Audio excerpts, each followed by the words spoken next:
మరి కోదండరాం సార్, ముత్తయ్య గారు, తోటి సౌత్ సెంట్రల్ రైల్వే జోన్ నా రైల్వే కార్మికులకు అందరికీ నా జైభూమి తెలుపుతూ, ముఖ్యంగా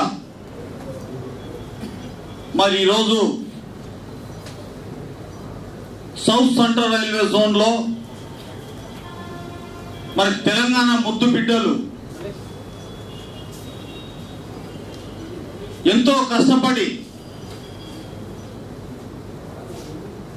అందరూ కలిసి మరి తెలంగాణ జేఏసీ పెట్టి మరి ఈ స్థాయికి వచ్చినామంటే మరి ముత్తన్న గారి ధైర్యము, మరి కోదండరాం గారి ధైర్యము, మనము సహకరించిన తోటి కార్మికులు. అయినా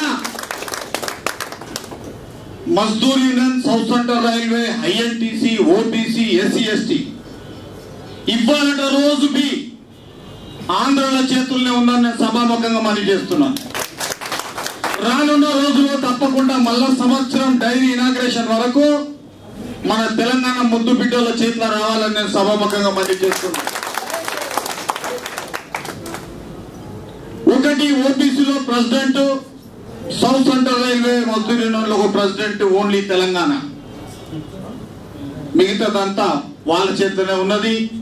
పై ఆఫీసర్ల దగ్గరికి వెళ్ళినా సార్ ఏంటండి ఎలా అంటే రాండి కూర్చోండి సార్ మా పంచాయరానంటే అమ్మాయి ఇక్కడోడు అన్నట్టు అట్లా పెండింగ్ అవుతుంది.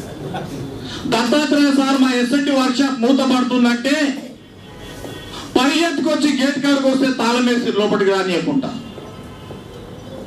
ఎక్స్ మినిస్టర్ ఉండి ఎందుకు ఇది మూతపడుతుంది, అసలు ఏంది మీ డిప్యూటీ సీఎస్ తో మాట్లాడతామని సార్ వస్తే గేటుకు తాళం ఎత్తిచ్చింది సెక్రటరీ లోపలికి రాకుండా. ఆ విధంగా ఫోన్ల మీద ఫోన్లు వచ్చి ఆ విధంగా హరాస్మెంట్ పెడుతూ ఆఖరికి మా ఎస్ఎన్టీ వర్క్ షాప్ ని కొలాప్స్ చేసిరు sir. Signal and telecommunication south central రైల్వేలో నంబర్ 1 గా ఉండే.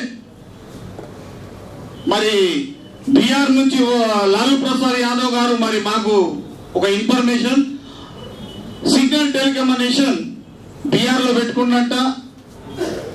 మరి మేమేమో సౌత్ సెంట్రల్ రైల్వేల సిగ్నల్ టెలికమ్యూనికేషన్ డిపార్ట్మెంట్, నేను మా నాన్న టిఫిన్ తీసుకుపోయినప్పుడు 4,000 మంది 4,500 మంది ఉంటోళ్ళు ఇవాళ 350-400 మందికి కుదుట పట్టాలంటే మీరు ఒకసారి ఆలోచించండి సార్. దయచేసి ఈ ఎస్ఎన్టీ వర్క్ షాప్ మళ్ళా తాళం తయారవుతుందని ఒక వినికిడి వస్తుంది.